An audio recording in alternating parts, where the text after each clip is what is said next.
this camera? Hello, are you vlogging? Just act natural.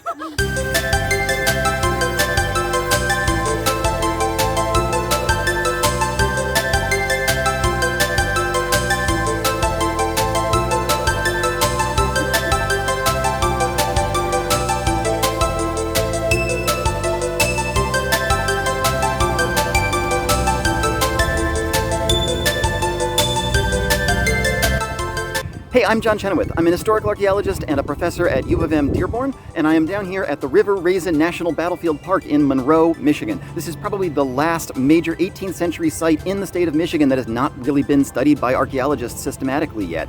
And I got a group of students from two campuses, from Dearborn and Ann Arbor, and that's what we're doing. We are studying the site of the settlement of the River Raisin. This place is famous for being the site of the battles of the River Raisin for 1812, in the War of 1812. And I'll talk about that in another video. But in this video, I want to mention a little bit about what we're doing here as historical archaeologists. As historical archaeologists, we study about the last 500 years, and that's a period where we also have a lot of written documents and records and other things that can tell us about the past. But the thing about this, and this site really brings this home, is that a lot of those documents and records were only made by a really small part of the population. And if you want to learn about culture, which is what anthropology is, you have to study everybody who was part of it. So at this site, most of the people who lived here in the 18th century were not able to write. Many of them didn't speak English. They were people who were ancestrally French, as well as English, and also, of course, Native American. These were multi-ethnic households. And if you want to understand the lives of everybody who lived here, you've got to study something that everybody had. And that's what we're doing. We're looking at trash.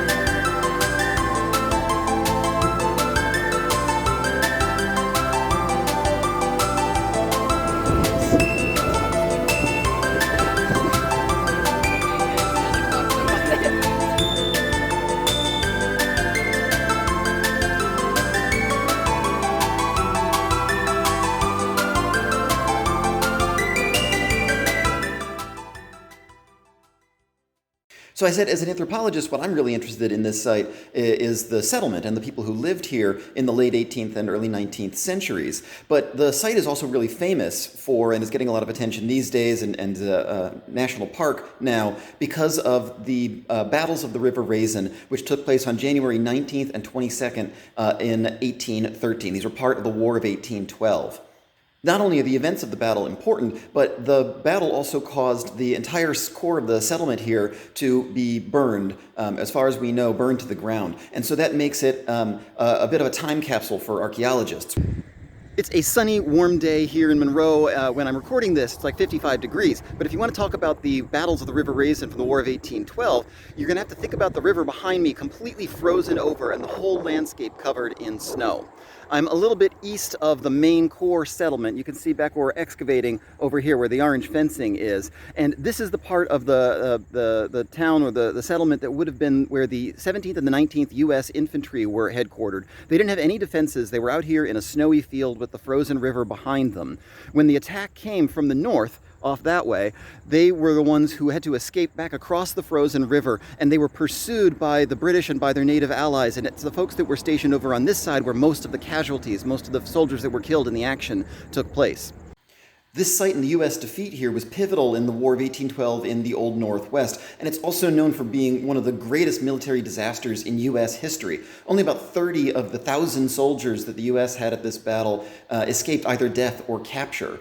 But the events of the battle are also really important in the way it structured relationships between the U.S. government and Native Americans throughout the entire of the 19th century, being used as one of the explicit justifications for so-called Indian removal, the dispossession of people and the forcible removal of these people from their homelands.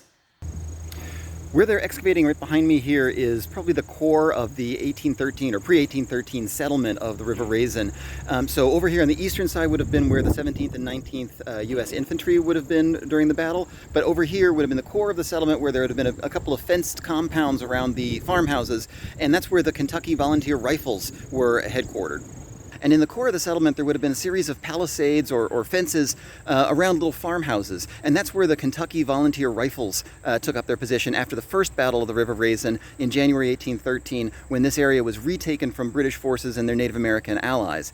2 days later, the British and their allies counterattacked, and that's when the Rifles were defending those palisades in the core of the settlement, and the 17th and the 19th retreated across that river. We don't know exactly where all these things were yet, because that's something that archaeology is going to have to figure out. We have to find those fence lines, find those foundations. That's still part of the work we're doing.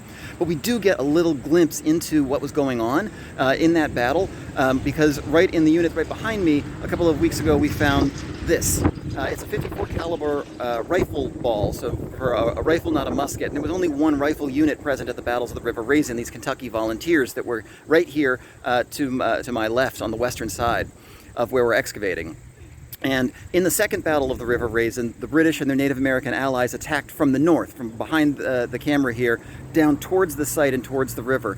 The 17th and 19th Infantry retreated, they broke and ran across the river. The Kentucky Rifles maintained their position behind this palisades, these fence lines, for several hours, fighting back.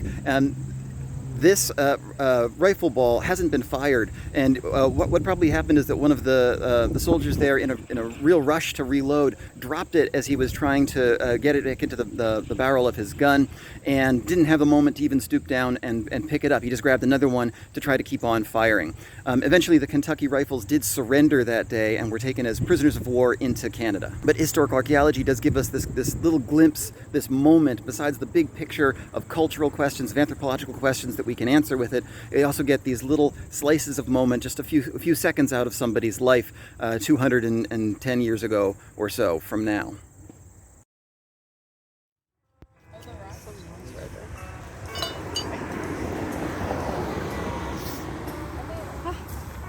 You see?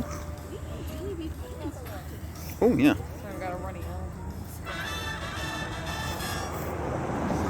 That is a nice piece of lithic. Yes! Oh. Still could just be useware, but it's an interesting piece. See the platform over here was struck off. That's so cool.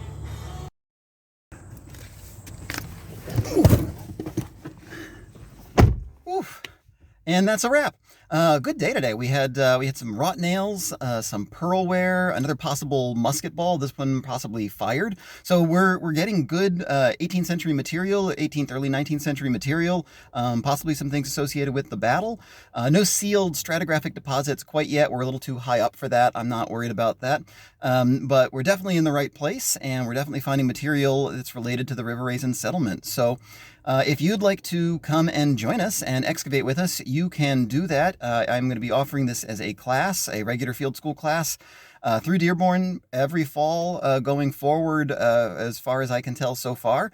Lots of material here and lots of excavation to still be done. For Dearborn students, it would just be registering for any other class. For Ann Arbor students, there's a little bit of paperwork to do, or for Flint students also, there's a little bit of paperwork to do. And you want to check with your financial aid advisor, because it being on two campuses might change some things. But you can come and join us and excavate with us and see what we can find of the River Raisin settlement. We'll be doing this class every Friday in the fall semester for the foreseeable future. So come and dig with us.